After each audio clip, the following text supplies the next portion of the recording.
أعوذ بالله من الشيطان الرجيم. بسم الله الرحمن الرحيم. This is Muhammad Fahim Hakimi, and welcome to the second session of our previous lesson. Okay, in previous session we talked about the skills, and surprisingly we had two kinds of the skills. The first one was micro skill and the second one was macro skill. خب بسیار خوش آمدین به ویدیوی دوم ما. میایم مستقیم سر موضوع خود، وقت را ضایع نمی‌سازیم. اما شما مهارت ها را خواندیم که در کل مهارت ها به چند نوع بود؟ به دو دسته تقسیم شده بودند: مهارت های کوچک و مهارت های بزرگ. So today we are going to focus on the first micro skill, which was what? Grammar. طوری که در درس‌های قبلی گفتم که گرامر چی بود؟ از کلمه گراماتیک گرفته شده بود. د کوم کلمې څخه اخیستل شوی و؟ د ګراماتیک د کلمې څخه اخیستل شوی و چې د معنا او مفهوم څه کېده؟ معنا او مفهوم ازی چی بود؟ معنا او مفهوم ازی بود art of letters. art of letters. د معنا او مفهوم art of letters یعنی د تورو هنر، یعنی هنر خود. و قبلا دربارش صحبت هم کرده بودم. اوس راځو په دغه کې ان شاء الله خبرې کوو نن ګرامر څه شی دی او د اهمیت په اړه مې تاسو ته ډېر خبرې وکړ. اوس راځو چې ګرامر یا دستور د ژبې موږ تاسو وایي چې the base of a language, the key of a language, or everything of a language, or backbone of a language, or the system of putting a right word in a right place can be called grammar. یعنی سیستم گذاشتن یک کلمه درست را در یک مکان درستش ما شما چی گفته بودیم؟ گرامر. پس میایم امروز بعضی از کلمات را، بعضی از جملات را نشته میکنیم تا بفهمیم که گرامر چی هست. مثلا زه مثال دیگم که he is in the class. he is in the class. هغه په صنف کې دی. پس میبینیم از نگاه ادبیات و از نگاه گرامر زبان انگلیسی این جمله هیچ مشکلی نداره.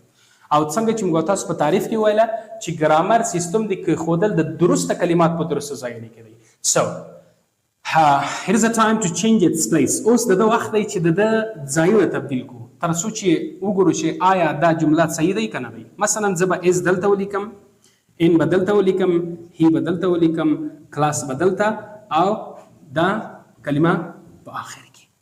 نو دلته فقط ما ځایونه تبدیل کړ. او که څوک داسې خبرې کوي چې is in he class دا incomplete، دا چې دی غلط دی، دا چې دی نامکمل دی، نو د دې لپاره موږ تاسو د first sentence can be called a grammatical sentence. دې ته موږ تاسو یو ګرامري جمله ویلی سو. لیکن at the second sentence دا دویم جمله چې دی it's incorrect. Why? Because we didn't put the correct order of the words. ځکه چې موږ تاسو هغه کوم ترتیب د کلمات چې دی هغه مو په نظر کې ونه نیوله. پس میایم که خیلی کسا از گرامر ترس دارن که گرامر سخت است. باید داشته باشین گرامر خیلی ساده هست. انشالله با ویدیوهایی که ما براتون ترتیب میکنم گرامر را خیلی به شکل ساده براتون بیان میکنم تا بتانین به درستی یاد بگیریم. اوس راځو په صورت عموم سره د گرامر کې کوم موضوعات دي خوب دقیق باشین. یعنی کسی که بخواه گرامر را یاد بگیره کدام موارد هست در گرامر؟ Okay, first of all, we have to know what are the parts of speech. Parts of speech. یعنی اولین مورد چې موږ تاسو دغه په اړه باید ستر لاسکو علم تر لاسکو هغه باید زده کو هغه د خبرې یا د کلام اجزاوی یا برخې دی. یعنی اجزای کلام، اجزای صحبت کردن چې ان شاء الله موږ تاسو بیا یو در خبرې کوو. Okay, the second part is what? Tenses.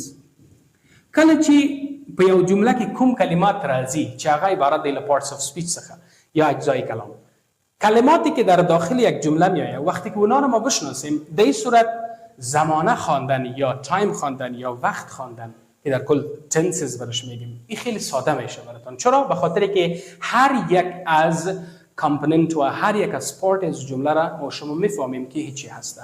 Okay, the tenses are divided surprisingly into two cases. او دا خوشبختانه په څه شی دی؟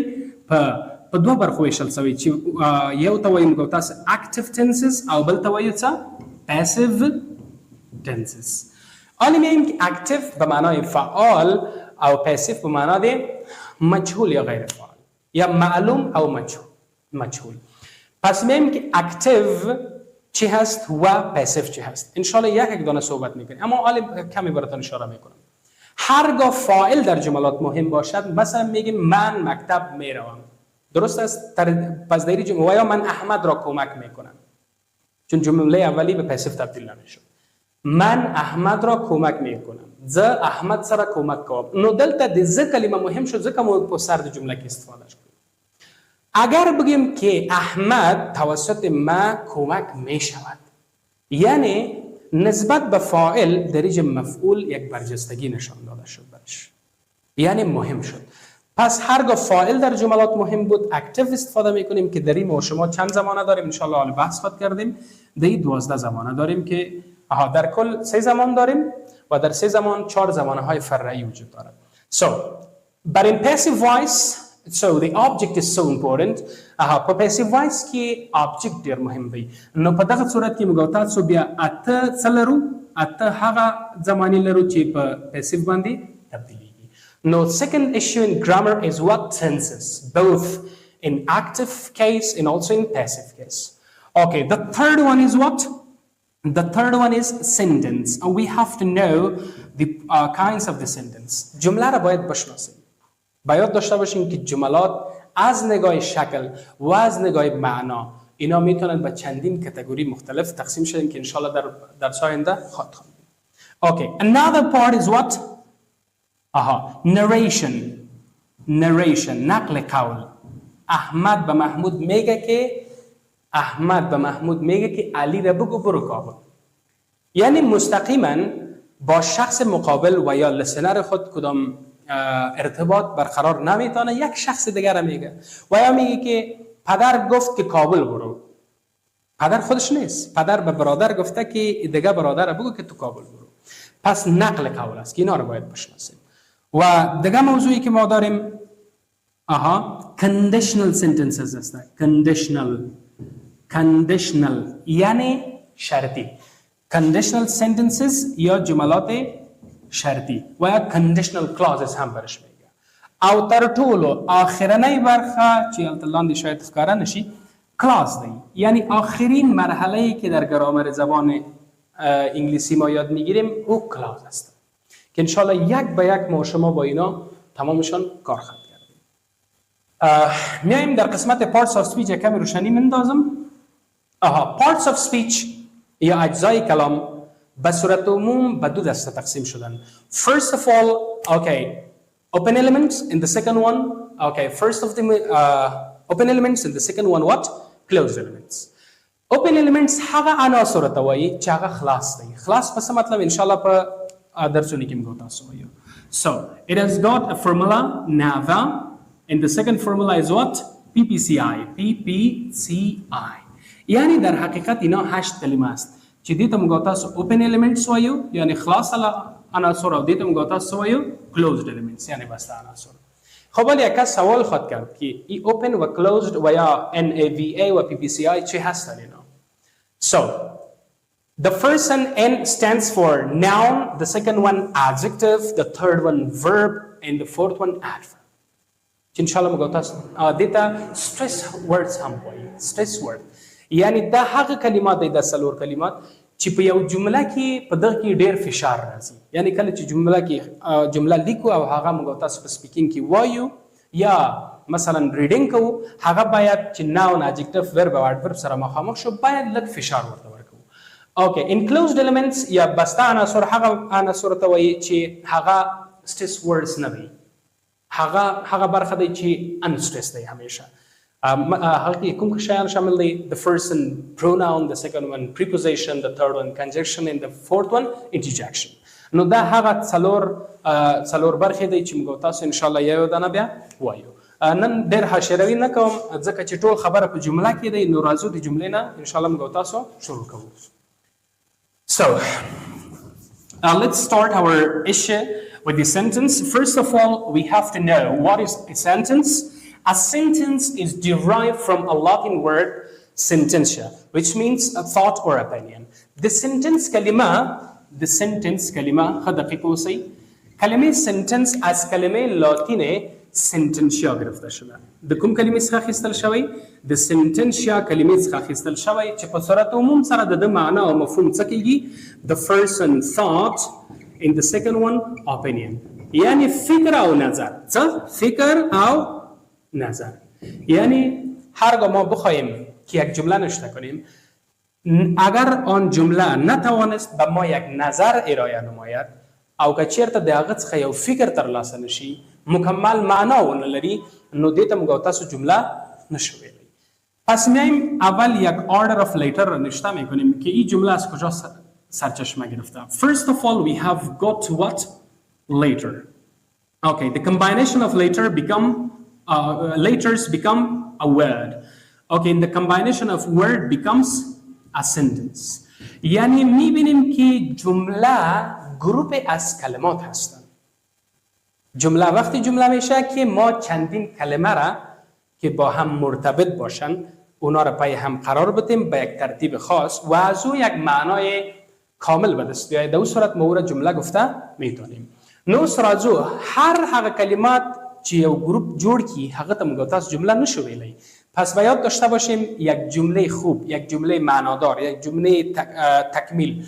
آن جمله است که از ما یک مفهوم بگیریم. مثلا اگر در این صنف درسی ما یک چند گروپ از کلمات بسازم، مثلا بگیم که تخته، میز، چوکی، استاد، صنف و یا کامرا و یا چی میگیم تیوی، اینا نمیتونن یک جمله شون، چرا که اینا فقط کلمات هستند پای هم. پس یک جمله خوب یک آردر خوب دارد، یو ښه جمله یو ښه آردر لري، یو ښه ترتیب لري او په هغه کې ډېر مهم اجزا پروت دي. نو راځو چې یو جمله څه وخت ښه جمله کېدای شي. یو تعریف به زه ورته ولیکم. sentence. Okay, sentence is a group of words which gives us a complete meaning.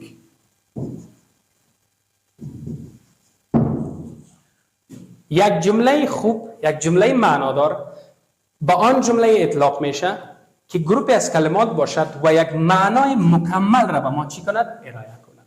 نو جمله هغه وخت جمله کېدای شي چې یو درست مفهوم د هغه نه ترلاسه شي. نو راځو زه جمله لیکم، ښه دقیق اوسئ. I work very hard. نو دلته وګورئ د I کلمه چې دی سبجیکټ دی، doer of an action، work چې دی verb دی یا فعل دی، very چې دی adverb دی او hard هم چې دی څه شی دی؟ adverb دی. چې very ته موږ تاسو emphatic adverb وایو یا د تاکید قید ورته وایو. نو یو جمله هغه وخت جمله شو چې یو څو کلمې یو ځای شي او د هغه څخه یو معنی لرونکې جمله ترلاسه شي. I work very hard. زه ډېر په سختۍ سره کار کوم. ما خیلی چی میگیم؟ ما زیاد به سختی کار میکنم. پس این جمله هست که ما ازش معنا میگیریم. But keep in mind, okay, here I'm going to write two sentences. دلته زه دوه دانې جمله غواړم چې ولیکم او هغه تاسو خپل وایئ چې complete دی که incomplete. مثلا وایئ چې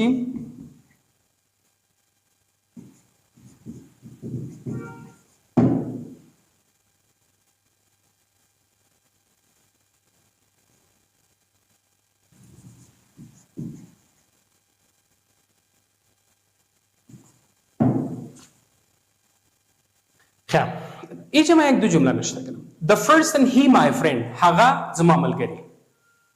Are happy، دی خوشحاله. پس میم که دو جمله چی نواقص دارد؟ The first one has got a problem with the verb. اول جمله چی دی د اوسیدل کلمه پکې نشته، یعنی بی verb پکې نشته، ولی ځکه چې هغه زما ملګری دی، او دوست ما است. پس چی در اینجا نداریم؟ ما در کل اینجا یک چیزی به نام فعل نداریم. پس میگیم که verb error، یعنی غلطی در فعل است. او که چرته وګوره دا جمله سم ولیکو، سره هم لیکو. بله، he is my friend. او دویم جمله کې موږ تاسو څه وایو؟ are happy. نو د are happy کلمه کې کوم کسان خوشحال دي؟ معلوم نیست. پس باید داشته باشین که ما در یک جمله باید یک اسم فاعل و یا یک ضمیر فاعل داشته باشیم. نو په دویم جمله کې غلطی پس شي کې دی؟ په سبجیکټ کې دی، یعنی دغه جمله چې دی فاعل نه لري. پس چطور میتونیم جمله را تکمیل بسازیم؟ په اول جمله کې موږ تاسو باید فعل استفاده کو د is، او دویم جمله کې باید یو فاعلی نوم یا فاعلی ضمیر استفاده کو. مثلا میتونیم چندین طریقه داره میتونیم که استفاده کنیم. مثلا میگیم we are happy، موږ خوشحاله یو، You are happy. تاسو خوشاله یاستئ. They are happy. هغوی خوشاله دي. The teachers are happy. استادان خوشاله دي. یا the cats are happy and so on. یعنی کېدای شي چې موږ تاسو مختلف فاعل دلته ولیکو.